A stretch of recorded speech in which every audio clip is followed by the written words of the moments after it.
Much for coming, everybody, for our planning board meeting of Monday, August 23rd. Call to order. Declarations of conflict of interest. I see none. Thank you very much. Oh, Sorry, I have conflict on number one. on number one. Okay, we'll be there in a second, I guess. Adoption of the, approval of the agenda. So I need a mover and a seconder for that. Moved by Bob, second by Chris. Adoption of the minutes of Tuesday, August the 3rd. So I'll need a mover and a seconder for those. If you want to take a minute to read first. Okay, moved by Councilor Yankoff. Second by Basil, good enough, thank you. Business arising from those minutes. Any questions, concerns? I see none. Okay, so we will move on to reports. And I think, online, who do we have online? I only just have Rosemary's online. Hello, Rosemary, how are you? Hi, everybody. Good, thanks for coming. So reports, 6A, variance for 203 Fitzroy Street. Emily, thank you, welcome. Thank you, folks. So, 203 Fitzroy Street. We received a request from the applicant, which is 9 Yard Studio, on behalf of the property owner, the Canadian Mental Health Association, for request for 3 major variances, and that is to the DMUN, so the Downtown Mixed Use Neighborhood Zone, bonus height development standards. There's 3 of them that these folks are looking to get variances for to permit a 4-story modular building on the existing vacant lot located at 203 Fitzroy Street. So the first major variance is to reduce the minimum side yard setback from 18 feet to about 13 feet. The second is to remove the requirement for a 9.5 foot minimum step back from the base building. And then the final one is to remove the requirement for a 45-degree angular plane taken from the top of the rear facade of the building, and that's facing abutting residential properties where that's applied. So these folks do have abutting residential properties to the rear there, and I'll go through that in more detail. Oops. All right, so just some background on this property if you're not familiar with it. So it's zoned, as I mentioned, downtown mixed-use neighborhood. It is located in the 500 lot area in Charlottetown. It's currently vacant, so it's located on the north side of Fitzroy Street, in between Upper Hillsborough and Weymouth Street. It's just south of Houston. It's a large lot. It's about 0.68 acres in size. It has a frontage of about 144 feet along Fitzroy and a depth of about 205 feet as well. So just to give you a feel for what's going on in the surrounding area. So again, as I mentioned, north side of Fitzroy in between, sorry, I think I said Upper Hillsborough before. It's Hillsborough Street and Weymouth Street. And it is, the surrounding lots to the northeast and west are also zoned downtown mixed-use neighborhood as well. The lots to the south are zoned downtown neighborhood. And the surrounding character, you can characterize it as a low to medium density character, and it's mostly multi-residential properties when we look at the provincial tax assessment records for surrounding lots. And the average building is about two and a half stories in size around here. So the proposal that we're looking at, again, it's a 4-story building, so that's about 44.5 feet in height. It is a modular building type, and we'll talk about that a little bit more. But there are 28 independent permanent dwelling units that are being proposed within it. On this 4-story, where all these variances are being requested, there's 8 residential units on that level. So the variances allow for that 4th level with 8 additional units. And these units are eligible for subsidies through the Canadian Mortgage and Housing Corporation. They have a rapid housing initiative, and one of the eligibility requirements is that it's a modular building type. So they're also proposing ground floor below grade office space as well, so it is a mixed use building. The uses, the office and residential does conform with the uses permitted in this zone. The modular building type as well conforms with the permitted uses. It also conforms with the frontage and setback requirements. So the only kind of requirement it doesn't conform with is height. But that said, in the DMUN zone, developments are eligible for bonus height. So that gets us to the next part here. So bonus height development standards that apply for any buildings in the DMUN zone looking for additional height beyond the maximum permitted there. You can go up to maximum height of 60.7 feet. What these folks are asking for is a height of 44.25 feet, so they're well within the bonus height requirement. They're meeting the lot frontage requirements for the bonus height as well. There's just 3 requirements they're not meeting, and that is this step back, angular plane, and setback requirement. So I know these are, like, this terminology, it might not be familiar for most folks, so I'm just kind of, 9 Yards was kind enough to prepare some conceptual visuals to help us understand what does this mean if these requirements aren't applied. So this shows you like what is required with these regulations in place. So it's essentially this stepping back right here in the top story of the building. And this is what these folks are proposing, like in concept. But anyway, they're not showing like the details along the front of the building and whatever, but that's kind of the variance that's being requested. There's some more views as well. So again, this kind of stepping right there on the side of the building. The intent behind these regulations is just to kind of minimize the impact of the massing of these buildings on surrounding lots and pedestrians, whatever. The kind of scale of it is minimized a bit with these standards. And that's aerial view as well. Again, you can see it all around the building, the stepping applies. And that's what they're proposing. So we received 2 letters through the public notification process. One was in support and one in objection. The letter of support is from the adjacent property owner on the west side of the building, and that's the property that's most impacted by the reduced side yard setback. So they expressed support for it.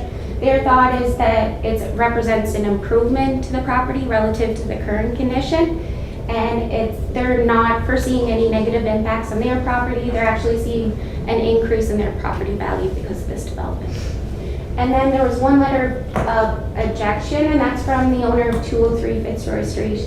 So that's a lot just to the southwest, so across Fitzroy Street on the opposite side. They're just concerned with the taller, denser nature of the building and the impact that will have on the existing historical, kind of more green, neighborly character of this area.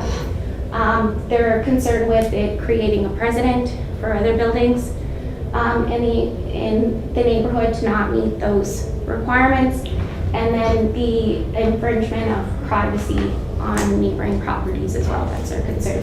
So just 2 letters through the public notification process.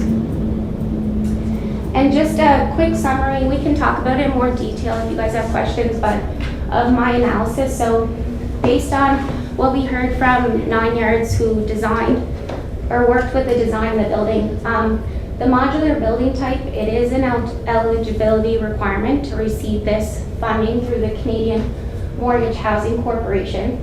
And it does restrict, according to them, any modifications to the size or configuration of the building. What makes it more affordable is that you can stack these levels one on top of the other and have loading go right down the building wall. We do acknowledge, our department acknowledges that they have incorporated design features along the front of the building. They include inset balconies along the front. They have canopies defining the office and residential entrances. And they also have landscaping features along the front too. We feel that might help to offset these deficiencies with the stepping. They do have a significant rear yard setback. It's about 117 feet. So that's a generous separation distance between the residential properties to the north. And again, that kind of helps to offset the lack of that angular plane there. And then, as I mentioned with the side yard setback deficiency, the abutting property that's most impacted, they are expressing support for this. And the facing windows, they appear to be secondary, so there'll be limited privacy impacts that we foresee. And just in conclusion, it will result in additional much needed affordable housing in the 500 lot area. And this helps to implement the policies and objectives of the official plan, specifically section 3.3, housing needs and variety.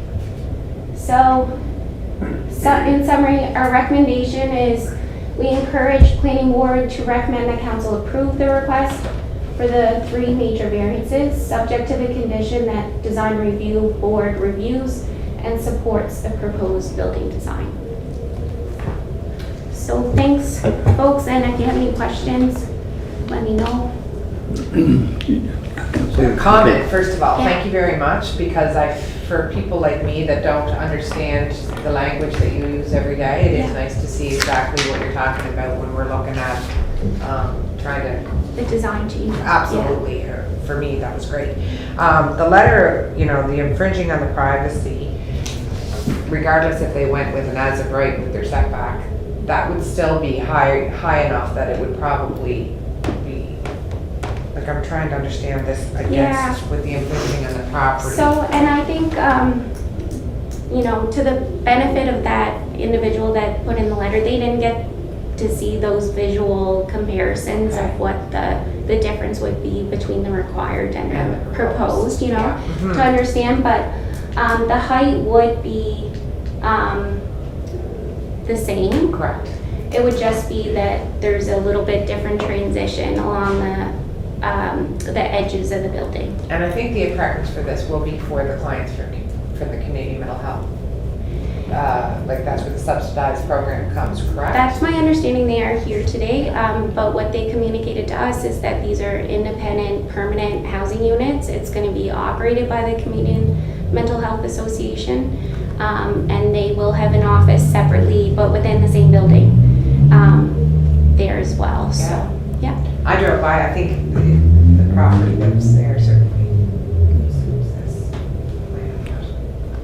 Any other questions? Councillor Yanko? Thank you, Emily, that was really clear. Will you, if you get a minute, could you email me those? They're not in our package, the required and the proposed. Sure. It's just that it's my ward, and if I have any questions, those visuals would really be helpful. Sure. I'll just verify with 9 yards that they prepared them, but so long as they're okay with it, I'd be happy to circulate Yeah, it that out would be to you. great. Thank Yeah. you very much. No problem. Yeah. Any other questions, comments?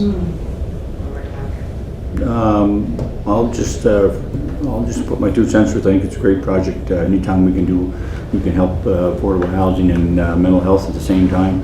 In these days where that type of housing is short, I do take the other concerns seriously, but I do, because this is a modular formation and it's not very inclusive to doing the setbacks that are required at the top, and I don't think, I'm like Julie, Council McCabe, I don't think it's going to affect much of a change anyway as far as the streetscape and is there any trees being how we affect it in the environmental side? Yeah, so I'm not clear on how many mature trees exist on the property as of right now. It appeared like I have a photo there. There aren't really. It seems don't like think it's there's a lot, pretty is much it? clear, No. right? Yeah, it's more just bushes and stuff. Yeah, I think it's pretty much cleared out, but they would be, as per the bylaw requirements, they would have to do landscaping, planting along the street frontage, and then around the parking lot as well. There needs to be a buffer there Okay. too, so. Okay, any other questions or concerns, folks? And they are here, sorry to interrupt. Oh, sorry. To the chair, the applicant. Oh, the applicant is here, okay. Or the owner of the property as well Okay. is here, so. We might as well let them have a word or two if we need to. Or it's up to you folks, how you just want to, any questions you need to get from them, or are we okay? Okay, I would Yeah, Staff's recommendation. okay. I would second that. Okay, so we have a motion to move it forward to council for consideration, by Councillor Yankoff, seconded by Councillor McCabe. All those in favor? And Rosemary, favor or against? In favor. In favor? Okay, and all those against? I see none. Okay, good, so that's moved on to council. Thank you very much, folks. Thank you, folks. And I think Alex has probably gone to talk to the mental health group, so. Is there any way we can change our policies to always have that kind of stuff included when you're talking? Well, it gives you a visual, right? It makes life, you know, For people, that's yeah, why, yeah. We try to always set those back a bit, right? Because then it takes away that, it does, and Yeah. it also, Yeah. for someone that doesn't maybe see things or understand 3 foot versus 13 feet. yeah. When I yeah, can see. It gives you that real visual, yeah. And So I think- helpful for the residents Yeah. as well. Absolutely, that's Okay. what we should be doing.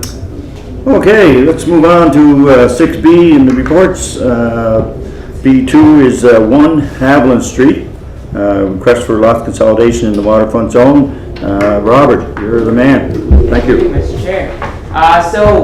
This is basically a lot consolidation, and essentially it's to consolidate, there's 3 existing lots, all owned by a condominium corporation. The parking parking which also provides street access and frontage to the actual development, which is this condo building right here, and then also consolidation of a portion of the water lot. And the reason for the lot consolidation is essentially to ensure that access is maintained and the parking is all on one site, and as well as to ensure that the condominium corporation, they're going to take ownership of this portion of the seawall here. As you can probably see, and I took some photos, so I went on site, it's kind of in disrepair. And so currently CDC owns it, but they're willing to transfer that portion of that lot to the condo so that they can start repairs immediately, so that they can repair the seawall and ensure that the actual structure in the building is protected. So that is the nature of the lot consolidation, basically we've had no complaints. There's been no questions or follow-up from anyone, and so we're just proposing to move this on to council for approval. I didn't take any questions. Okay, any questions for Robert? Pretty straightforward, I think. Yeah, pretty straightforward. Councillor Yankoff. Yeah, thank you. I do know that, is there any support from the city, given in this situation? I know there's been a lot of talk between CADC, the city, and the condo association about the city being part of working on the repairs that are required there before they took it over. Is that, No. No, that's the intention of the purpose of transferring this bottom portion here, okay. is that will then go into the ownership of the condominium, Okay. and then they will be responsible for the repair and maintenance of that seawall. And are they also going to have the ownership of the water lot that comes out? No, it's basically this portion here. Just that one portion, so the That- water lot will still be owned by the CADC? Correct. Yeah. Okay. Yeah. The remainder. Yeah. The balance of that water lot. Yeah. Except for that one that's where. Yeah. That's correct. Sounds like they're trying to control their own fate. Yes. Exactly. Yeah. Well, it's kind of long overdue. Yeah, I mean, like, you know, with the ever pressing, talk about water and flooding and Sea level rise. environment, yeah. Well, that's what the condo association had wanted to know as well. So, we have a request to consolidate. Do we have a motion and a seconder? Or any other questions? Yeah, I'll None? move that we Okay. consolidate. Moved by Councillor Yankoff, seconded by? Oh, by Chris. Okay, thank you very much. All those in favor of the lot consolidation, please raise your hand. Okay, and against? Oh, Rosemary, you for or against? Yeah, in favor, Terry. Good, thank you very much. So, and those against, I see none. Good, thank you, everybody. Number 3, 6B3 is the reconsideration for 199 Grafton. I'm glad to see Alex is long-winded. This is a big report, and we'll let him do the explanation. Thank you. I tend not to be long-winded, but that's a few folks, I don't mean to, you folks ask any questions that you may have. So again, this is a reconsideration of an application that we dealt with at 199 Grafton Street. The staff recommendation is not to consider the council decision of June 14th, the approval for the site-specific exemption, section 30.2 of the regulation for permitted uses, and section 30.3 bonus site development standards in the downtown mixed-use neighborhood. So just to kind of refresh your memory in regard to dealing with reconsiderations, the city received a detailed submission from Ms. Andrea Battison on July 2nd requesting reconsideration of the city's approval process related to this application. In addition, Mrs. Battison has filed an extensive notice of appeal to IRAC, which process has been deferred by IRAC, awaiting the decision of council in regard to how we may wish to deal with her reconsideration request. The reconsideration section of the zoning bylaw, just to kind of go over what council may wish to do with any kind of reconsideration. So council can review, rescind, or change or vary any order or decision made by the development officer or by council, provided that new material facts or evidence not available at the time of the initial order, the decision has come to light, a material change of circumstances has occurred since the initial order or decision, and there's clear doubt as to the correctness of the order or decision in the first instance. So what I would indicate that, a reconsideration is different than going direct. So that's, and so in the submission, there's a lot of things that IRAC would rule on, but they're not really germane to the decision making here. So I'm just going to indicate what we're looking for here. So it's important to note that the purpose of the threshold test by the city is to narrowly limit the number of decisions which will be permitted to go through the full reconsideration process to those exceptional cases where one or more of the three hurdles, which I just read, to obtaining a full reconsideration of the merits is satisfied. The purpose of this section, 3.15, is to allow the city to correct any obvious and material errors or omissions of fact or law that came to light after the decision has been made.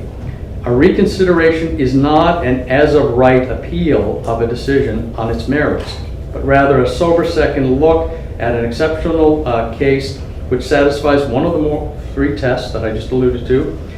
There is a statutory as-of-right appeal on the merits to IRAC, which is an independent tribunal for council, and the reconsideration process prescribed in the zoning bylaw is not intended to substitute for the unfettered rights of appeal on the merits of an application when it's being dealt with by IRAC.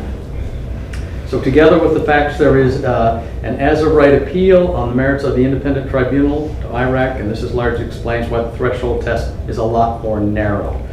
So Ms. Battison has, in your submission, again, very detailed, and I'm sure at times, not overwhelming, but very, very, very detailed. She has 9 points, and she somewhat alludes to some of the points that she's trying to link back to the A, B, or C, which are the tests. So without going through all of the merits of every particular issue that she had on the 9 issues, my job is to really go through and to see whether, if I agree, not just because I agree, but if I see that there was a problem, it's in my interest to correct the problem as quickly as possible.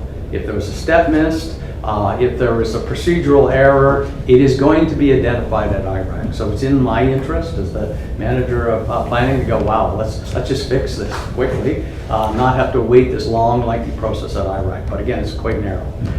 So I went through every point that she had in detail. It took me actually a couple of days to get through this myself, to go weigh all of the various merits and check the staff and ask questions. And at the end of it, I determined that I don't see that there's a rationale to reconsider from my point of view. These are legal tests. These are not planning, but they're more legal. And so, but I have the planning knowledge. I need to link it to the legal procedures, and then to determine, do we concur with any of her assessments, and should we recommend to council to reconsider it and to correct any errors that may have occurred through the process. So the long and the short is that I didn't see any of those errors. That doesn't mean to say that IRAC won't rule differently. So the lens with how IRAC looks at an appeal is very wide. They look at everything. We're looking at it very narrowly. Did we miss a step? Did we have some kind of a procedural error? So I'm recommending that we not reconsider this, recommending to council. The applicant has full opportunity to have everything in here reviewed again at IRAC, and they give a lot more latitude at IRAC. So it's not a case of that because the door closes here, that the door is going to close. The door will now, if council agrees and doesn't reconsider it, then the IRAC procedure the clock will start over there and it'll start to proceed. So unless you have anything specific in the 9 areas of appeal that you would wish to question me on, I would just recommend that you recommend to council that not to reconsider it, and then it will go to IRAC and they will deal with it. Thank you, Mr. Chair. Thank you very much, Alex, for the report, and thank you for your time and looking at the reconsideration. So, any questions or concerns? Councilor Yankoff? I'm just a bit confused why we're here and not at council. When we did the reconsideration for Angus, didn't come here first. We're ready to council. Angus was, there's a couple of twists and turns in Angus. Angus initially was not a reconsideration, and then it became a reconsideration, but I think I can't even comment in regard to whether it looped back here. Should have likely looped back through here. Well, I think because the applicant was, and then there was the province, right? We went to Yeah. council, came back to planning, then back to council, Right. it was all over the Yeah. place, but I think it did. That was go pretty- through here, yeah. But most times it does, because council can't really act on it unless it's a recommendation coming from here, right? Well, reconsiderations, as Mr. Forbes pointed out, all of it are very different than Yeah, planning, it's more legal stuff than it Yeah, is planning. I'm thinking back to the Angus Drive. So council set a public hearing. So once the public hearing was set, everything from a public hearing has to come back through here and then back to council. So it would have had to come through here. Okay, thank But you. again, in regard to my memory these days, I always hate to rely on my memory. Councilor McKay? Yeah, no, going back to our three-step threshold, I would have to recommend that we move to council that we don't reconsider the application. So that's a motion? That is. Okay, we have a motion on the floor, seconded by Bob Kenny. All those in favor of staff's recommendation? And those against, Rosemary? In favor. Thank you very much, and I see. Oh, I was in favor. And you're in favor as well, and those against, I see none. So, good, thank you very much, Alex. And And planning maybe, board. Mr. Chair, just before I leave, and now that I'm here, we have a new staff person. She'll be here in the fullness of time, Jennifer McLaren. Jennifer, She nice, started welcome. with us about a month ago. I can't tell you how pleased I am. And then we have her and Evan Brown. I mean, they've been a real nice contribution to the Very- department, but a couple good. of people asked on the way in who she was, and then it's be my dad, so you will know Jennifer when she shows up in the future, and Yeah, great. is here at the podium. Thank But you. we're not losing Ellen, right? Not, I hope not. Too busy over there. Yeah. She orders food. Yes, yours. Thank you very much, Alex. Introduction of new business. See none? How about an adjournment for this public session? Moved by Councilor McCabe, second by Dave. Good to see you showed up when you get it. Thank you very much, everybody. Actually,